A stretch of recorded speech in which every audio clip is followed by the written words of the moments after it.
আসসালামু আলাইকুম everyone, good morning. সবাই কেমন আছেন? আশা করছি যে যেখান থেকে আমার ভিডিওটি দেখছেন অনেক বেশি ভালো আছেন। তো আমি সকাল সকাল উঠে পড়েছি, এখন চলে আসলাম বারান্দাতে এসে বেশ মনটা অনেক বেশি ভালো লাগলো। বৃষ্টির পানি পেয়ে গাছগুলো এত সুন্দর হয়েছে কি আর বলবো, তাই আপনাদের সাথেও শেয়ার করলাম। আসলে বৃষ্টির পানি পেলে পারে গাছগুলো অনেক বেশি সুন্দর হয়। তো এখানে অ্যালোভেরা গাছটাও দেখলাম। তো আসলে সব রকম গাছই বারান্দাতে আছে।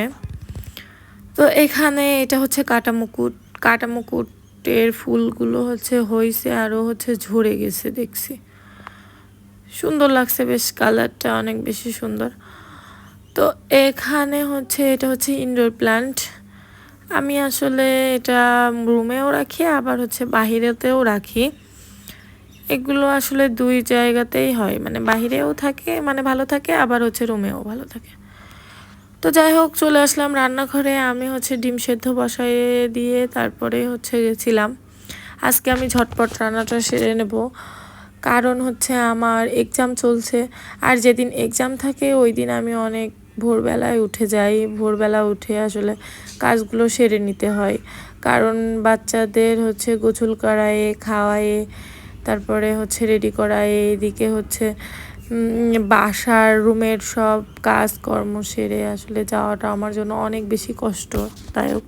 কিন্তু আসলে তারপরেও কিছু করার নাই, করতেই হবে। তাই আমি এখানে রান্না বসাই দিয়েছি। আমি করব ঢেঁড়স চচ্চড়ি। তো এখানে মশলাটা কষিয়ে নিচ্ছি। আমার কাছে কেন জানি মনে হয় মশলা কষানোর উপরেই ডিপেন্ড করে আপনার রান্নাটা কেমন হবে। তাই আমি একটু সময় নিয়েই মশলাটা কষিয়ে নিই।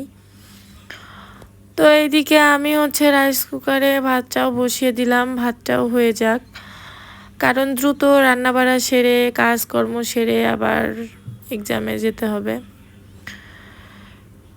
তো এখানে আমি ঢেঁড়সের মধ্যে একটা আলু দিয়েছি, কারণ বাবুরা তো আলু ছাড়া শুধু ঢেঁড়স খাবে না। আমি সবসময় আসলে চেষ্টা করি বাচ্চাদের মাছ, মাংস, ডিমের পাশাপাশি সবজিটা রাখার, কারণ আমার কাছে সবজি খাবারটা আমার অনেক হেলদি মনে হয়। তাই আমি সবসময় সবজি খাবারটা রাখার চেষ্টা করি।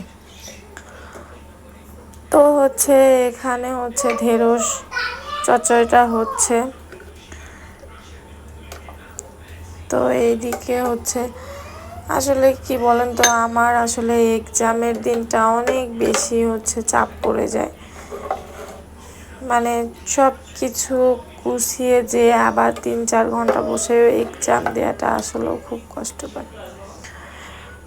তো এই জন্যই আসলে অনেক ভোরবেলা ওঠা। যাই হোক, ভালোভাবে কাজকর্ম সেরে যেন যেতে পারি। এদিকে আমি আবার এই কড়াইতে কড়াই বসিয়ে দিয়েছি, ডিম ভুনাটা সেরে নেব। তো এই জন্য তেল দিয়ে দিলাম, মশলাটাও কষিয়ে নিচ্ছি। ডিম ভুনাটারও মশলা কষানোটাই মূল ব্যাপার। মশলা কষানো যত ভালো সুন্দর হবে, তো ডিম ভুনাটাও কিন্তু তত খেতে ভালো লাগবে। তো আমি একটু মশলাটার সময় নিয়ে কষিয়ে নিয়ে ডিমগুলো দিয়ে দিলাম। তো এখানে ডিম ভুনাটাও হয়ে যাচ্ছে। অবশ্যই আমার পাশে থাকবেন, ভিডিওটি দেখবেন। ধন্যবাদ।